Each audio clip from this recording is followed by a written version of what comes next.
नमस्कार, हमारे YouTube channel butterfly study में आप सभी का स्वागत है। हमारा वीडियो आपको अच्छा लगे तो उसे सब्सक्राइब और लाइक शेयर अवश्य करें। आज हम कक्षा 8वीं के सामान्य विज्ञान दूसरा पाठ स्वास्थ्य और रोग की स्वाध्याय को लेकर प्रस्तुत हैं। आइए देखते हैं कि इस पाठ का स्वाध्याय कैसे हल करना है। अंतर स्पष्ट करना है। अंतर स्पष्ट करो। संक्रामक और असंक्रामक रोग। संक्रामक और असंक्रामक रोग।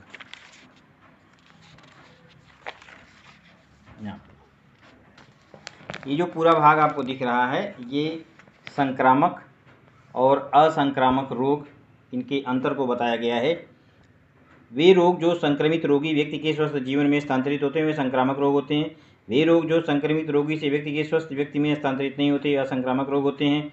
दूसरा, दूषित हवा, पानी, अन्न अथवा वाहक कीट अथवा प्राणियों के द्वारा संक्रामक रोगों का प्रसार होता है।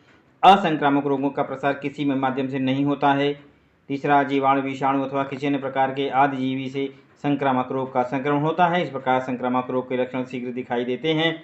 असंक्रामक रोग कुछ आनुवंशिक कारण, शरीर के चयापचय क्रिया में बाधा उत्पन्न होने के कारण अथवा पोषक द्रव्यों में कमी होने के कारण होते हैं। ये रोग धीरे धीरे क्रमशः वृद्धि करते हैं। इनके लक्षणों का तत्काल पता नहीं चलता।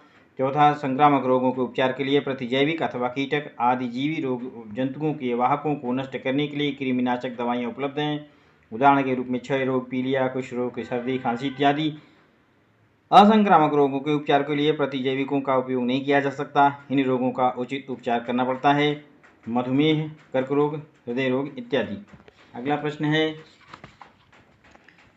असंगत शब्द पहचानो। मलेरिया, पीलिया, हाथी, डेंगू, एड्स, हैजा, क्षय इत्यादि। यहाँ पे मलेरिया, पीलिया, हाथी पांव, डेंगू, प्लेग, एड्स, हैजा, क्षय, रसायनोपचार, ये दो चीज़ हैं। इसमें से असंगत शब्द को ढूंढकर लिखना है। यहाँ पे ये उत्तर है जिसको हमने गोले में किया हुआ है। ये असंगत शब्द है। एड्स भी असंगत शब्द है। इसका कारण है कि पीलिया अन्य सभी रोग वाहक मच्छर के कारण होते हैं। दूसरे का है एड्स, अन्य सभी रोग जीवाणु के रोग होते हैं। अगला प्रश्न है, 1 से 2 वाक्य में उत्तर लिखो। असंक्रामक रोग फैलाने वाले माध्यम कौन से हैं? पाठ के अतिरिक्त असंक्रामक रोगों में कौन से नाम बता सकते हो? मधुमेह, हृदय विकार, इनके प्रमुख कारण कौन से हैं? आइए देखते हैं इनका उत्तर कहाँ पे है। संक्रामक रोग फैलाने वाले माध्यम कौन से हैं? संक्रामक रोग दूषित हवा, पानी, भोजन अथवा कीटक, प्राणी तथा मानव जैसे वाहक माध्यमों द्वारा फैलते हैं। पाठ के अतिरिक्त कौन से असंक्रामक रोग हैं? रोगों के नाम बता सकते हो। अस्थमा, मोतियाबिंदु, किडनी के रोग जैसे किडनी में पत्थर तथा किडनी का कार्य न करना, संधिवात, वृद्धावस्था में होने वाला अल्जाइमर रोग, उक्त रक्तदाब, माइग्रेन इत्यादि। मधुमेह तथा हृदय रोग के प्रमुख कारण कौन से हैं? अनुचित जीवन शैली, असंतुलित आहार, व्यायाम की कमी, अत्यधिक मानसिक तनाव तथा अवसाद, हार्मोन के स्राव में असंतुलन आदि मधुमेह का हृदय रोग होने के प्रमुख कारण हैं। चौथा प्रश्न है, तो क्या निष्पन्न होगा? तो क्या टाल सकोगे? तो किन से रोगों पर नियंत्रण होगा? पानी उबाल कर व छान कर पीना, धूम्रपान व मद्यपान न करना, नियमित संतुलित आहार लेना व व्यायाम करना, रक्तदान के पूर्व रक्त की उचित जांच की। क्या उत्तर है? पानी को उबाल कर तथा छान कर पीना। जब पानी को उबाला जाता है तब पानी में स्थित सभी रोगों का प्रसार करने वाले रोगाणु नष्ट हो जाते हैं। विभिन्न प्रकार के रोग जैसे हैजा, आंत्रशोथ, पेचिश, प्रवाहिका, पीलिया, विषम ज्वर इत्यादि जलजन्य रोगाणुओं के द्वारा होते हैं। पानी को उबाल कर पीने से इन सभी रोगों से बचा जा सकता है। यदि पानी को उबाल कर पिया जाए तो हम निमेटोड, ड्रैकुलस नामक रोगाणु के संक्रमण से बच सकते हैं। इन रोगाणु के कारण हमें नारू, बाला, नहरुआ रोग हो सकता है। पानी को उबालकर तथा छानकर पीने से इस प्रकार के संक्रमण से होने वाली महामारी पर भी नियंत्रण रखा जा सकता है। अगला है, धूम्रपान, मद्यपान न करना। धूम्रपान और मद्यपान करना दो भयंकर रोग हैं। मदिरा पीने से यकृत के विकार उत्पन्न होते हैं। मदिरा के व्यसन से व्यक्ति कुपोषित हो जाते हैं। उनकी मानसिक तथा मनोवैज्ञानिक स्थिति असामान्य हो जाती है। मद्यपान के कारण सामाजिक और पारिवारिक वातावरण दूषित हो जाता है। धूम्रपान करना कर्क रोग और को आमंत्रण देना है। बीड़ी अथवा सिगरेट में निकोटीन नामक विषैला द्रव्य होता है। निकोटीन विषैली नहीं बल्कि कैंसर जन्य कर्क रोग जन्य द्रव्य है। धूम्रपान करने वाले व्यक्तियों में मुख, गला, फेफड़ा तथा श्वसन नलिका का कर्क रोग होना एक सामान्य सी बात है। धूम्रपान करना तथा मद्यपान करना व्यसनाधीनता को बढ़ावा देते हैं, अतएव धूम्रपान तथा मद्यपान करना हमेशा ही टालना चाहिए। अगला है नियमित रूप से संतुलित आहार लेना तथा व्यायाम करना। नियमित रूप से संतुलित आहार का सेवन करने से स्वास्थ्य अच्छा रहता है। संतुलित आहार, स्वास्थ्यवर्धक आहार का सेवन करने से व्यक्ति की रोग प्रतिकारक क्षमता अथवा रोग से लड़ने की क्षमता में वृद्धि होती है। इससे प्रत्येक व्यक्ति लगातार किसी भी संक्रमण से स्वयं को बचा सकता है। इसके अतिरिक्त व्यक्ति का मानसिक स्वास्थ्य भी बढ़िया हो जाता है। उच्च कैलोरी वाले जंक फूड न खाने से हृदय रोग, मधुमेह, मोटापा इत्यादि रोगों को टाला जा सकता है। नियमित व्यायाम करने से रक्त संचरण में सुधार होता है। नियमित रूप से व्यायाम तथा संतुलित आहार का सेवन करने से गलत जीवन शैली से उत्पन्न कई विकारों को भी रोका जा सकता है। यहाँ तक लिखना है।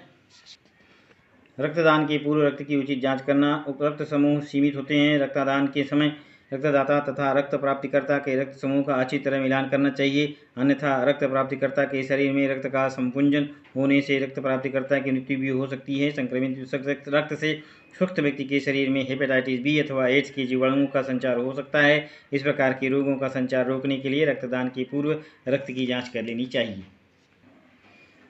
परिच्छेद पढ़कर प्रश्नों के उत्तर दो। गौरव 3 वर्ष का है और उसका परिवार सामान्य बस्ती झोपड़पट्टी में रहते हैं। सार्वजनिक शौचालय उसके घर के पास है। उसके पिताजी को मद्यपान करने की आदत है। उसकी माताजी को संतुलित आहार का महत्व पता नहीं है। उपयुक्त स्थिति में गौरव को कौन कौन सी बीमारियां हो सकती हैं, उससे उसके अभिभावकों को तुम क्या मदद करोगे? गौरव के पिताजी को कौन सी बीमारी होने की संभावना है? उपयुक्त स्थिति में गौरव को कौन कौन सी बीमारियों से गौरव एक ऐसे क्षेत्र में निवास करता है जहां साफ सफाई का अभाव है। उसके घर के समीप सार्वजनिक शौचालय स्थित है। इससे पता चलता है कि गौरव को अनेक संक्रामक रोगों से लड़ना होगा।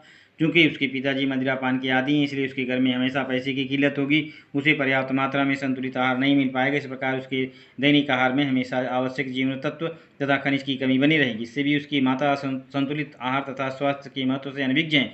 इससे गौरव कुपोषित हो जाएगा तथा उसके शरीर की रोग प्रतिकारक क्षमता कम हो जाएगी।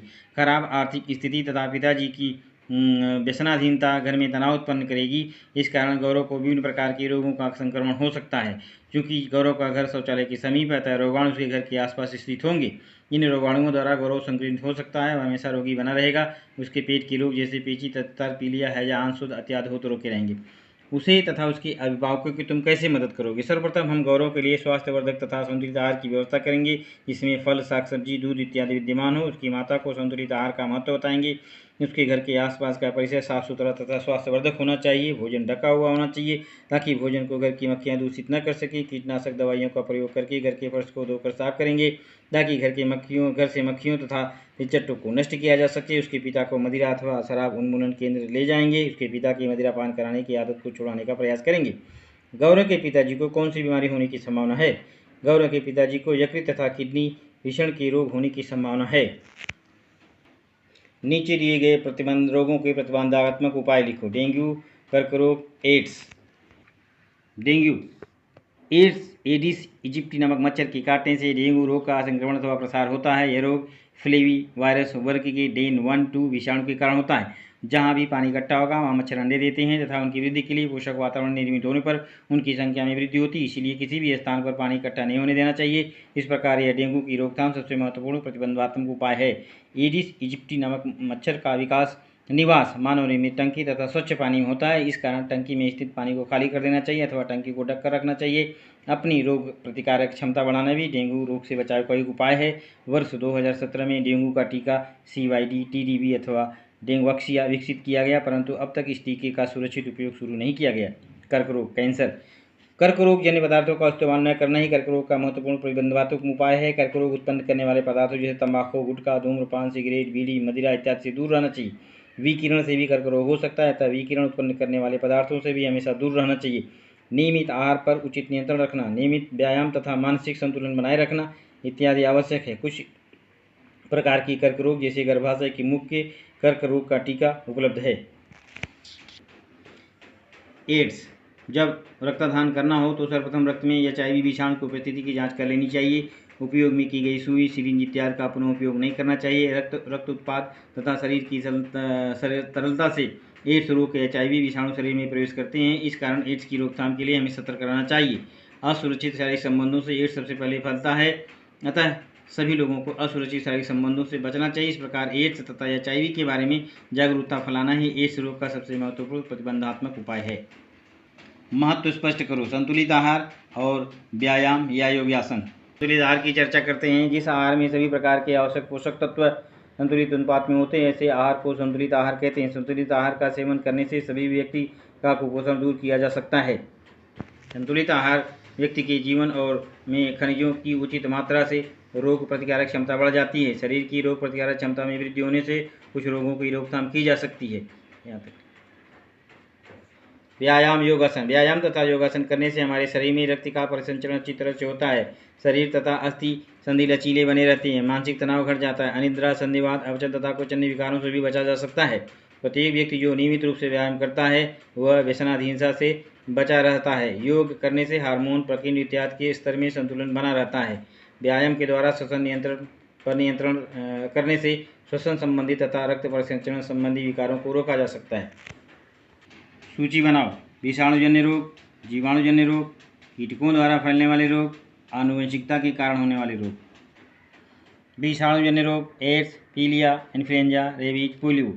जीवाणुजन्य रोग विषम ज्वर, क्षय रोग, हैजा, कुष्ठ रोग। कीटकों द्वारा फैलने वाले रोग मलेरिया, डेंगू, हाथी पांव रोग।